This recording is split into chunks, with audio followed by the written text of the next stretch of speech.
From the SportsLink studios on the campus of Ball State University, it is month 2 of SportsLink Stories presented by Victory Honda of Muncie. Happy November. Happy late Thanksgiving. I'm Carleigh Maurer. That's Emma Potter. And Emma, we have a full slate of stories on tap for them today.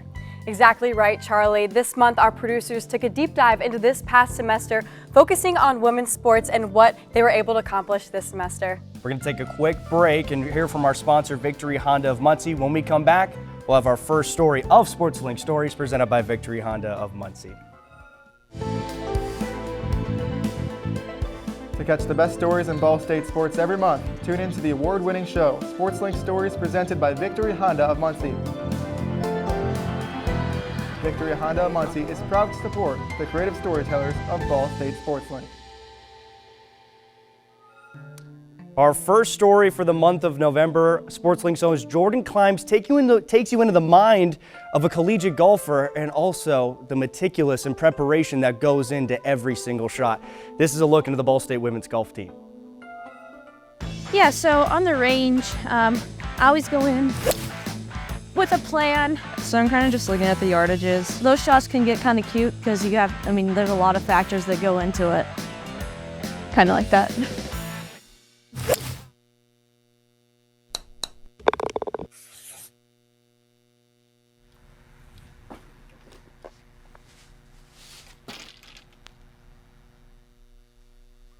Okay, I don't know how far it is. Well, you're right at the 100, so. Oh. Okay. So I'm kind of just looking at the yardages for carrying of the bunkers and kind of based off of where the pin is, just knowing how far I can carry it onto the green to end up with the best result. It can go very wrong very quickly if you kind of don't think those things through before you hit the shot.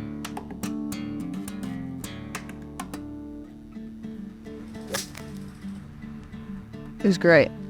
Right where I wanted to put it. Should leave myself about a 10-footer for birdie. Oh my gosh, I almost made it. Look at this, coach. You like that? I can't even do that when the pin's in. I'm better when I'm not focusing. Hold on, coach. Go take the pen out for me, please. Take the whole cup out? Coach, I'd like to flag out. I'd be like, you're 112 yards out. No, trust me on it.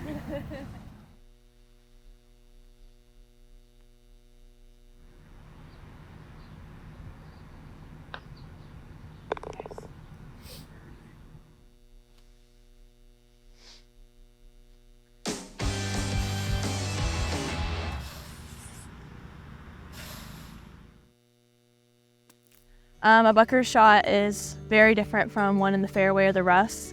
You're trying to take your club more steep out here and really try and hit the sand, almost take a pancake out of it. And you're trying to get really low into the sand, so you take a really big stance and you really squat down. And then I like to grip down on it a lot, so I have more control on the club.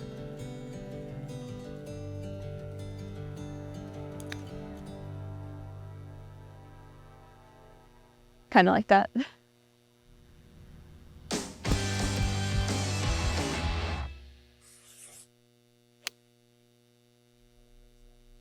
Yeah, so on the range, I always go in with a plan, thinking about what I need to work on, especially whatever tournament we have coming up, knowing what I need to work on. So I always warm up with some wedges just to make sure that the body's feeling good before I get into any full swings. And then start to work on whatever I think I need to work on at that time, getting ready for the next tournament.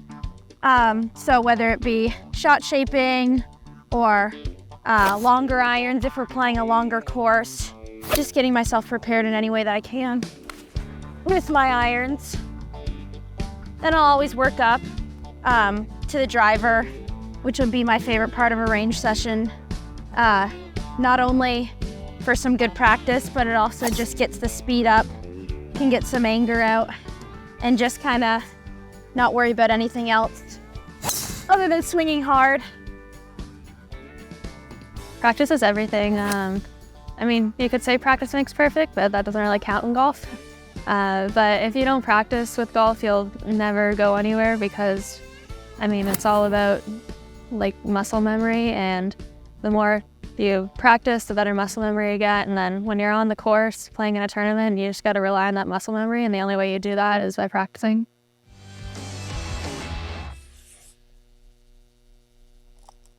Yeah, so like shots closer to the green, it's all about feel.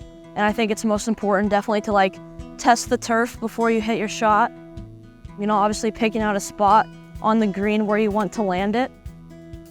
Those shots can get kind of cute because there's a lot of factors that go into it. No idea where the hole is, so.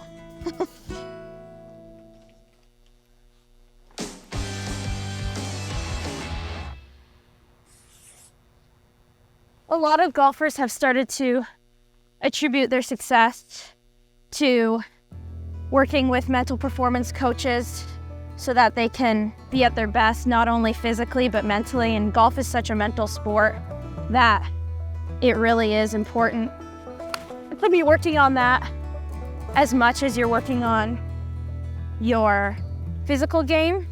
The mental coach can talk you through developing a good pre-shot routine, what your thought process is on the course, how you approach shots, how you accept good and bad shots. You know, being out on a golf course by yourself, there's really no one else to talk to or think about other than what's in your own head. So you really gotta make sure that the thoughts you're thinking are gonna be beneficial to how you're playing. Golf is never easy, so it's always pushing back on you, so you're never gonna be perfect and you're never gonna be the best.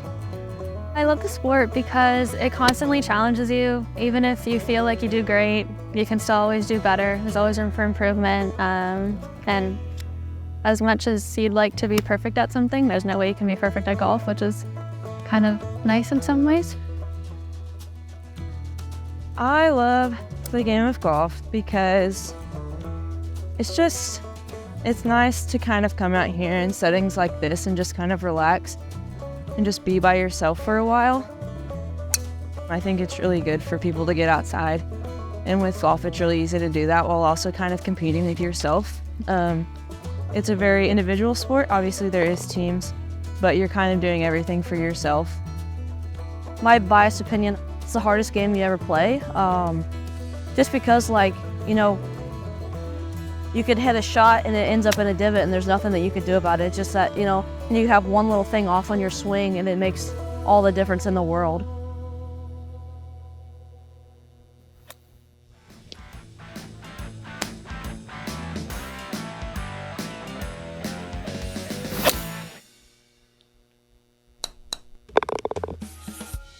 Next, we take a look at an athlete's caring heart for her community. Produced by Jordan Klimes, here is a story on Ball State field hockey goalkeeper Carleigh Hofelich.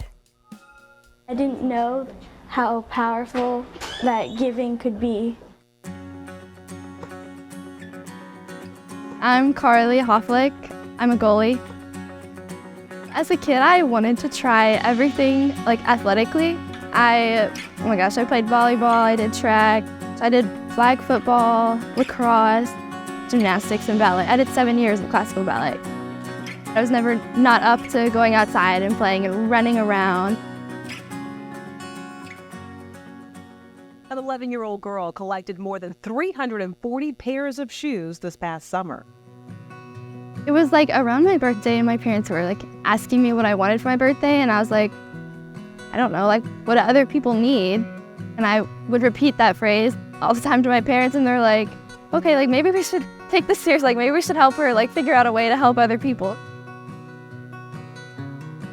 As a kid, I had a shoe drive that I started as I was 7, about to turn 8, but I did it like for my birthday kind of. It was called Carleigh's Kicks for Kids, and I just wanted to collect shoes for a local hospital. It's an inpatient and outpatient care facility for mental health, and it's for like young adults and kids. And they were like, we need tennis shoes because these kids, they need to go outside and play on the playground, and they need to play in the gym, and they have these therapies they need to do, but we can't let them do it if they don't have closed-toe shoes. And I was like, oh my gosh, yeah, I can do that. So I just started asking my friends, like, hey, can I have your old tennis shoes? Like, can you give them to me so I can give them to these kids who need them too? Cosair Children's Peace Center at Our Lady of Peace created this mural in her honor. It just makes me so happy to know that I'm helping these people. I hear stories about how these little girls come into the clothing closet and they're like, they see these like bright pink shoes and they get so excited. It just shows the type of person she is. She puts others first, and I think it's a really cool thing that she decided to take on herself. I think it's very mature of her. It's pretty cool, and I'm proud of her for doing it and for continuing to stay with it even through being a college athlete. As a kid, I was always taught you treat others the way you want to be treated, and I think I just took that and I was like, oh yeah, like I understand that. I was always taught to love people and respect people, and I feel like that guides me still today. It's made me a better person because I feel like it's opened my eyes a lot more. I never would have known what was going on outside of my own world if I hadn't been willing to step out of it for a moment to help someone else. If you can make someone's day better, then you make their life a little bit better, and honestly, at the end of the day, that's all I'm trying to do. 3 women's volleyball players found success at different times at Wapahani High School. Produced by Nate Locker, here is Reunited Rebels.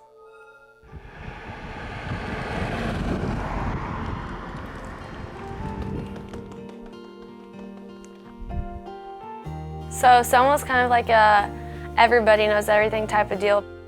Out in the country, so you have like Muncie, and then you go out and it's a bunch of cornfields. Small town, even smaller school, there's probably 90 people, 100 people per class, K through 12. So Haven started there. It was a small town, but I liked it, and we stayed. I have 4 kids that went through Wapahani, and she's the youngest girl, and everyone just connected. The community is very supportive of the sports in general. I would say volleyball is definitely one of the ones where everyone's excited to watch every year and looking forward to that and just having a good fan base. So when she came in her freshman year, one of her sisters was a senior, and she did look up to her and want to win that championship with her. It is another freshman heading back to serve. It is Haven Gates.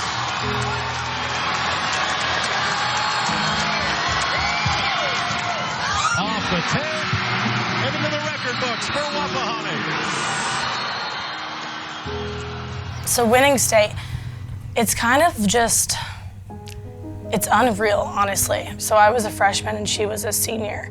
And so I think that moment, like it was kind of nice being like, okay, like that can be me one day. So I don't think I realized at the time like how special it was to win that with her. So we actually rode to the game together, yeah. to her state game. We had our face painted like black, white, red, and then we had all their numbers on our faces. Yeah. Reese has her older cousin, which was in my grade, and so I was like best friends with her. And then Cam has an older brother, which he was just a grade older than me, but like we were in the same friend group. So I kind of just knew about them from that. Cam and Reese started out together pre-kindergarten, believe it or not. Eric and I, we coached them in basketball all the way up until high school. And we actually coached them in softball also all the way up until high school. The only sport we didn't coach them in is volleyball. Oh, there's one memory. It's a championship game. Reese and I are in the dugout of like Selma Little League for softball. And she threw like sunflower seeds all over me and like grass. And like I kind of like got her back, and then we got in huge trouble for like jacking around, and they benched us until we were losing. And then we were like the team like kept scoring, and then they were down by 1, and then we got put back in, and then we ended up winning, so it was okay. They've been playing sports together, been in the same class together, and hanging out, you know, basically since first grade. It's been great. The Bakers are some of our best friends, so it's just been a real positive experience. I was in elementary, and then she was in middle school, and we all went on spring break together. So that was like the first time I really met Haven, and then just like watching her, like I was a little girl and like watching her in older volleyball. Like Cameron's looked up to Haven. I believe Reese has looked up to Haven. It's just been just such a positive environment, being around her and watching her lead. We thought it was like the coolest thing ever that they were going to state and getting to watch them. Because, I mean, you know, we wanted to be the ones also getting to go to state and just follow in their footsteps. Put away. That's it. Sets 1 and 2 were close. Sets 3 and 4, not as much. And in dominating fashion, this 5-player senior class of Wapahani, runners-up in 19 and 20, state champions in 2022. It was like such an all moment because us 5 seniors played together like all throughout middle school, all throughout high school, and like we were all 5 around the court the last point of the game. So it was really like an awe moment, like just like taking it a step back and just being like, oh my gosh, this is like, kind of like unreal. It just made everything worth it, like all the blood, sweat, and tears into it, and just getting to win it with your best friends was like the best feeling ever. I never thought I was going to step foot back in Worthen. I thought I was going to stay at Indiana Wesleyan for my whole college career. It was great. It's an amazing way to start like my college volleyball career by like having like a successful team that we did. And then one day I was like, I need it to be like more competitive and like faster speed. And so here I am. I'm at Ball State now. Coming into Ball State, I did not know what to expect like whatsoever. I was like, I don't even know if I'm gonna play, like if I'm gonna mingle with the girls well. And so then coming in here, and then like everyone was on the same page, like everyone's super competitive, we all wanna win. And it was just kind of like a breath of like fresh air, because you're just like, wow, like this is where like I'm meant to be. Like I didn't want to be closer to home, but now that I am, I'm like, wow, like I don't know why I would ever leave.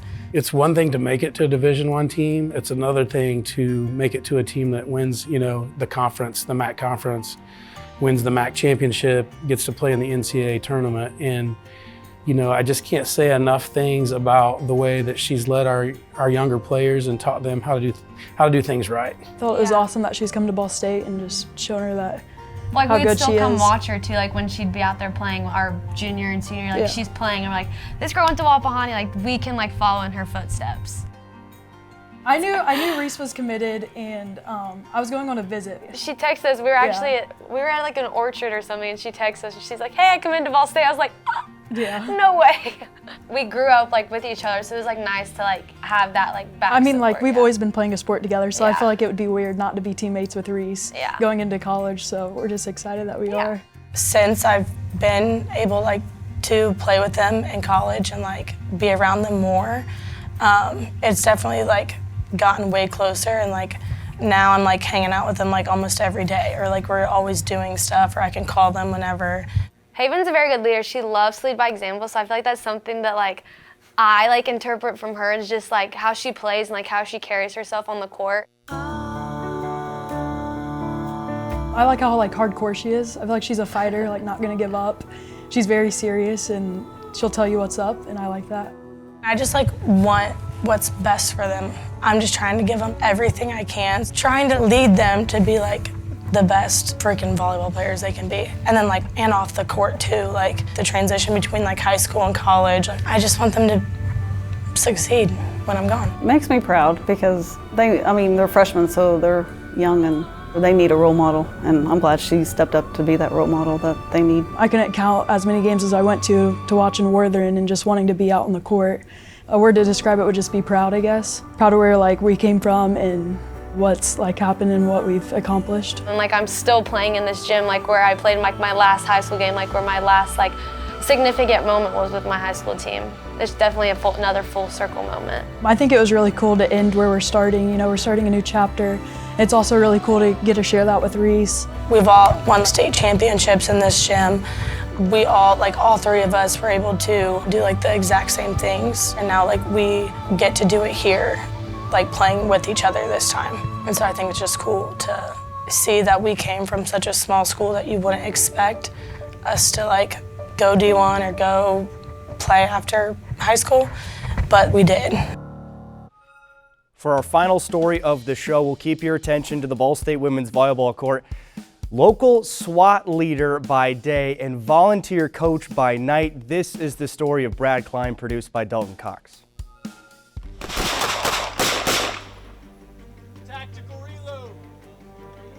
I am the team leader within the SWAT team. And then the specialized unit that I'm on deals with a lot of street crimes. So if you're thinking about the drug house that's down the street, that's got the constant traffic, that's where we get assigned. That specialized unit kind of is a hybrid between patrol and investigations. My grandma, she worked at the police department in my hometown. And I just remember going with Mom and my sister to visit Grandma, and always just thinking it was the coolest thing, looking up to the police officers that were there. That kind of has always stuck with me. I actually started college not really necessarily knowing what I wanted to do. Kind of took a long route for that, and eventually started doing reserve work with my hometown police department. And then there were a few specific calls that I went on that kind of hooked me. So kind of those adrenaline dump calls where they're kind of dangerous. You're like, wow, this is real. Not to mention, obviously, I do things because I want to help people. That's kind of just my nature, so it kind of seemed like a perfect fit. And one of my pet peeves is really people taking advantage of others that can't help themselves. My family as a whole kind of instilled that hard work and doing the right thing mentality ever since I was a small kid. So I credit my parents to instilling those morals and values into me, and I brought that into law enforcement. And the hard work and then just continuing to do the right thing and continuing until the job's done, I think translates well into the volleyball as well. Making sure you lead yourself instead of putting it right in front of your face. Brad, in one word. Loyal. Yeah. Loyal guy. There you go, there you go. There's not one word that describes BK. I feel like he encompasses every good aspect. But if I had to choose one word, just amazing. The women's program here and Ball State as a whole is fulfilling for me because I tend to see the worst parts of society with law enforcement. But then when I come up here, it's a good reminder that the world is not all bad. This group of girls, the coaching staff, they're like a second family to me. They bring the joy to me every time I'm up here. Anaya, you liking the hair? Your hair. Brad brings so many things to the program. One, having someone that is totally bought in to doing anything they can possibly do to help me, to help our program, to help the team individually. There is no doubt in my mind, and there's not one person that could say anything different than Brad would be there in whatever you needed, whenever you needed. And that is something that I think in volleyball, skills aside, you cannot ask for more of having a person like that. Just being here, doing what I can, whatever that is, whatever is needed, I am willing to do, whether it be working on serve technique or wiping sweat off the floor. Hey, way to get there, take space away, good job. From a volleyball standpoint, I mean, he'll do whatever I ask. If I want him to scout this, if I want him to go out there and play, if he needs to hit balls, if he needs to study something on film, he's going to do anything that I ask him to do to the best of his ability. Even if it's he'll send me emails, it's 2 a.m. Like, Brad, what are you doing? He just got off work, and that's when he found the time to do it. Start to transition off, and you're like, oh no, the ball's in front of me.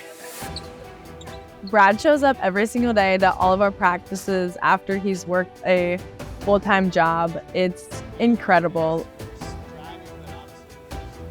Him being there and working hard and just showing up for all of us means so much to every single person.